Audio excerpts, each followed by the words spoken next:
தற்போதைய அண்மை தகவலாக பார்ப்பது குறுவை சாகுபடிக்காக மேட்டூர் அணையை திறக்காத தாவேக அரசுக்கு டிடிவி தினகரன் கடும் கண்டனத்தை தெரிவித்திருக்கிறார். அண்மை தகவலாக பார்க்கிறோம். தாவேக ஆட்சியில் மின்சாரம் எப்போது வருகிறது, எப்போது போகிறது என்பதை கூட கணிக்க முடியவில்லை என்றும் டிடிவி தினகரன் அதில் தெரிவித்திருக்கிறார். அறிவிக்கப்படாத தொடர் மின்வெட்டும் மின் அழுத்த குறைபாடாலும் மோட்டார் பம்புகள் பழுதாவது தொடர்கதையாகியுள்ளது என்பதையும் அவர் குறிப்பிட்டிருக்கிறார். நெற்பயிர்களுக்கு உரிய நேரத்தில் போதிய நீரை பாய்ச்ச முடியாததால் விவசாய பயிர்கள் கருகி வருகின்றன என்பதையும் அதில் சுட்டிக்காட்டியிருக்கிறார்.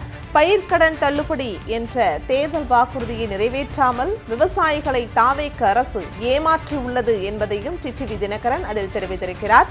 தற்போதைய அண்மை தகவலாக பார்ப்பது குறுவை சாகுபடிக்காக மேட்டூர் அணையை திறக்காத தாவேக அரசுக்கு டிடிவி தினகரன் கடும் கண்டனங்களை பதிவு செய்திருக்கிறார்.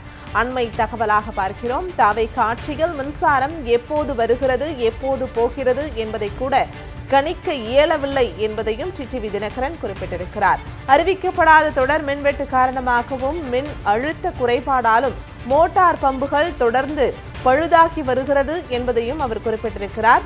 நெற்பயிர்களுக்கு உரிய நேரத்தில் போதிய நீரை பாய்ச்ச முடியாததால் விவசாய பயிர்கள் கருகி வருகின்றன என்பதையும் அவர் குறிப்பிட்டிருக்கிறார்.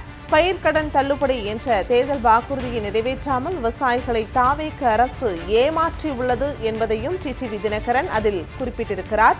தற்போது குறுவை சாகுபடிக்காக மேட்டூர் அணையை திறக்காமல் இருப்பதை அவர் குறிப்பிட்டு கண்டனங்களை பதிவு செய்திருக்கிறார். தமிழக விவசாயிகளை வஞ்சிக்காமல் குறு மற்றும் சிறு விவசாயிகளின் பயிர்க்கடன்களை முழுமையாக தள்ளுபடி செய்ய வேண்டும் என்பதையும் வலியுறுத்தியிருக்கிறார்.